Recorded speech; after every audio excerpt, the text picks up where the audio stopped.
নমস্কার বন্ধুরা, আপনারা দেখছেন আকাশ ইনফো ইউটিউব চ্যানেল। তো বন্ধুরা, আপনারা যারা ই-শ্রম কার্ড বানিয়েছেন সবার জন্য একটি বড় সুখবর জানানো হলো। হ্যাঁ বন্ধুরা, যারা এখনো এই কার্ডটি বানাননি তারা যত তাড়াতাড়ি সম্ভব বানিয়ে নিন। কারণ এই ই-শ্রম কার্ড আপনাদের কাছে থাকলেই আগামীকাল থেকে প্রতি মাসে পেয়ে যাবেন ৮,০০০ টাকা ব্যাংক অ্যাকাউন্টে একদম ফ্রিতে। এছাড়া এই কার্ডের মাধ্যমে শ্রমিক, কৃষক এবং সমস্ত খেটে খাওয়া মানুষদের বিভিন্নভাবে আর্থিক সাহায্য দিয়ে থাকে কেন্দ্রীয় সরকার। তো যারা করেননি এই কার্ড তারা খুব শীঘ্রই এই কার্ড করে নিন। তো বন্ধুরা, এই ৮,০০০ টাকার সুবিধা আগামীকাল থেকে প্রতি মাসে ব্যাংক অ্যাকাউন্টে পেতে আপনাদের কি করতে হবে বা কারা পাবেন এই টাকা আর কারা পাবেন না সেই সমস্ত কিছু জানাবো আজকের ভিডিওতে। তাই বন্ধুরা, ভিডিওটি একটু স্কিপ না করে পুরোটা দেখবেন। আর ভিডিওটি দেখার সাথে সাথে যদি আপনি আমাদের চ্যানেলে নতুন এসে থাকেন তাহলে ভিডিওর নিচে যে সাবস্ক্রাইব বাটনটি আছে সেটি ক্লিক করে চ্যানেলটিকে সাবস্ক্রাইব করে দিন। আর পাশে থাকা নোটিফিকেশন বেলটি অন করে রাখুন এই ধরনের গুরুত্বপূর্ণ ভিডিও সবার আগে পাওয়ার জন্য। তো চলুন বন্ধুরা, ভিডিও শুরু করা যাক। দেখুন, বলা হয়েছে আপনার কাছে ই-শ্রম কার্ড থাকলে ৩,০০০ টাকা এবং ৫,০০০ টাকা পেয়ে যাবেন, অর্থাৎ মোট ৮,০০০ টাকা পেয়ে যাবেন ব্যাংক অ্যাকাউন্টে। তো বন্ধুরা, এই টাকা কারা পাবে এবং কারা পাবেন না চলুন সমস্ত কিছু জেনে নেওয়া যাক। তারপর বলা হয়েছে বর্তমানে কেন্দ্রীয় সরকার গরিব ও খেটে খাওয়া মানুষদের জন্য ই-শ্রম পোর্টাল চালু করেছেন।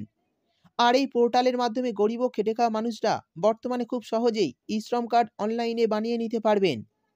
এই কার্ড থাকলে শ্রমিক বা কৃষক এছাড়া সমস্ত খেটে খাওয়া মানুষ, অর্থাৎ দারিদ্র্য সীমার নিচে থাকা সমস্ত মানুষদের ২,০০,০০০ টাকা পর্যন্ত আর্থিক সুবিধা দেওয়া হয়। তার পাশাপাশি কেন্দ্রীয় সরকারের বিভিন্ন প্রকল্পের লাভ নিতে পারবেন যদি এই কার্ড থাকে। অর্থাৎ বন্ধুরা, বুঝতেই পারলেন, এই কার্ড থাকলে কিন্তু আপনারা কেন্দ্রীয় সরকারের অনেক কিছু প্রকল্পের লাভ নিতে পারবেন।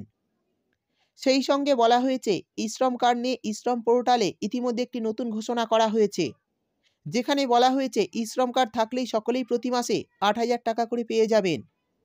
আর এই ৮,০০০ টাকা পেতে আপনি অনলাইনের মাধ্যমে আবেদন করতে পারেন বা অফলাইনের মাধ্যমে আবেদন করতে পারেন। আর অফলাইনের মাধ্যমে আবেদন করতে গেলে আপনাদের সিএসসি সেন্টারে গিয়ে আবেদন করতে হবে। এবার জানিয়ে দেব কারা এই ৮,০০০ টাকার সুবিধাটি পাবেন না। দেখুন, বলা হয়েছে যারা ইনকাম ট্যাক্স দিয়ে থাকেন তারা এই প্রকল্পের সুবিধা নিতে পারবেন না।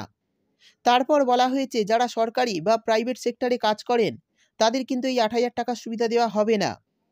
এরপর বলা হয়েছে ইপিএফ এবং ইএসআই এর সদস্য হলে আবেদন করতে পারবেন না। শেষে বলা হয়েছে যারা এনপিএস অর্থাৎ ন্যাশনাল পেনশন স্কিমের সুবিধা পান তারা ই-শ্রম কার্ডের সুবিধা পাবেন না। তো বন্ধুরা, এই সমস্ত যারা কাজে যুক্ত আছেন তারা কিন্তু এই ই-শ্রম কার্ডে ৮,০০০ টাকার সুবিধাটি পাবেন না।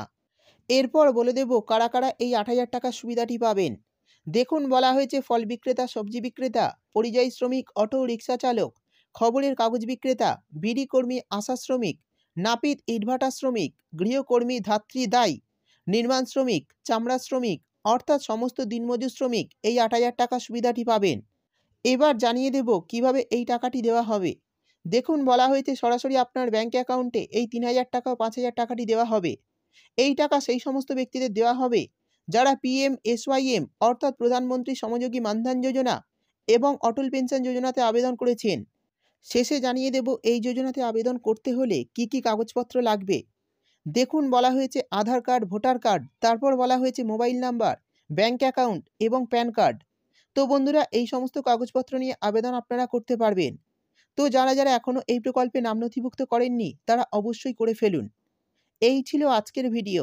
ভিডিও ভালো লাগলে ভিডিওটিতে একটি লাইক দিয়ে দেবেন এবং আপনার বন্ধু বান্ধবদের সঙ্গে বেশি করে শেয়ার করবেন।